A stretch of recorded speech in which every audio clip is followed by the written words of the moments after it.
ഈശോ മിശിഹായ്ക്ക് സ്തുതിയായിരിക്കട്ടെ. നാം വിവിധ വിഷയങ്ങൾ പഠിച്ചും ധ്യാനിച്ചും നോയമ്പിൻ്റെ 50 ദിനങ്ങളിലൂടെ കടന്നു പോവുകയാണ്. വിശുദ്ധ ആഗസ്തീനോസ് നമ്മെ ഇങ്ങനെ ഉദ്ബോധിപ്പിക്കുന്നു: വിശ്വാസികൾ വിശ്വാസ പ്രമാണത്തിലെ സത്യങ്ങൾ വിശ്വസിക്കണം.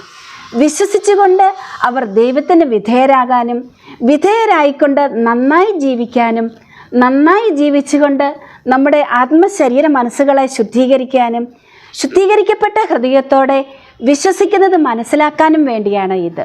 നമുക്കറിയാം, നമ്മുടെ വിശ്വാസം വളർച്ച പ്രാപിക്കണം. അതായത് നമ്മൾ വളർച്ച പ്രാപിക്കുന്നത് പോലെ, ബന്ധങ്ങൾ വളർച്ച പ്രാപിക്കുന്നത് പോലെ, നമ്മുടെ എല്ലാ പ്രവൃത്തികളും വളർച്ച പ്രാപിക്കുന്നത് പോലെ തന്നെ നാം വളരും തോറും നമ്മുടെ വിശ്വാസവും വളർച്ച പ്രാപിക്കണം. നമ്മുടെ വിശ്വാസം വർദ്ധിക്കണം. പ്രിയപ്പെട്ടവരെ, നമ്മൾ ചെറുപ്പം മുതൽ ലിറ്ററൽ കുറേ കാര്യങ്ങൾ പഠിക്കുന്നുണ്ട്. ആ പഠിക്കുന്ന കാര്യങ്ങളൊക്കെ നാം പ്രാവർത്തികമാക്കുന്നത് ജോലി ചെയ്ത് ജീവിക്കാൻ തുടങ്ങുമ്പോഴാണ്. മുമ്പ് വാക്കുകളിലൂടെ മനസ്സിലാക്കിയ കാര്യങ്ങൾ ഇപ്പോൾ അനുഭവത്തിലൂടെ നമ്മൾ സ്വാംശീകരിച്ച് പ്രകടിപ്പിക്കാൻ തുടങ്ങുന്നു. അപ്പോഴാണ് നമുക്ക് ബുദ്ധിമുട്ട് നേരിടുന്നത്. വിശ്വാസം എപ്പോഴും പഞ്ചേന്ദ്രിയങ്ങളിലൂടെ മാത്രം മനസ്സിലാക്കേണ്ടതല്ല, മറിച്ച് പരിശുദ്ധാത്മാവിൻ്റെ പ്രേരണയാൽ നമ്മുടെ ഉത്തരവാദിത്വമാണ് വിശ്വാസം പ്രാവർത്തികമാക്കുക എന്നത്. ഈ നോമ്പുകാലത്ത് നമ്മുടെ വിശ്വാസ ജീവിതവും പ്രവർത്തനങ്ങളും പരിവർത്തനപ്പെടുത്തുവാനായി നാം എളിമപ്പെടാനും നമ്മെ തന്നെ ഈശോയുടെ ഉപവാസത്തോട് ചേർത്ത് വയ്ക്കാനുമൊക്കെ ശ്രമിക്കുമ്പോൾ പരിശുദ്ധാത്മാവിൻ്റെ കൃപയാൽ നമ്മുടെ വിശ്വാസം വളർച്ച പ്രാപിക്കും. ഈശോ കുരിശുമരണം വരെ അനുസരണത്തിൽ വളർന്നു.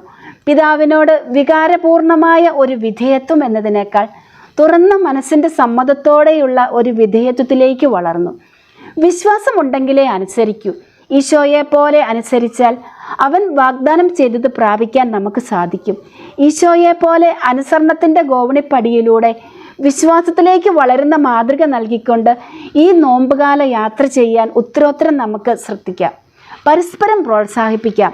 ഈ നോമ്പുകാലം നമുക്ക് പരസ്പര വിശ്വാസത്തിൻ്റെ വളർച്ചയിലേക്ക് നമ്മെ തന്നെ കർത്താവിങ്കിലേക്ക് ചേർത്ത് വെച്ച് സമർപ്പിക്കാം. ഈശോ എല്ലാവരെയും സമൃദ്ധമായി അനുഗ്രഹിക്കട്ടെ. ആമേൻ.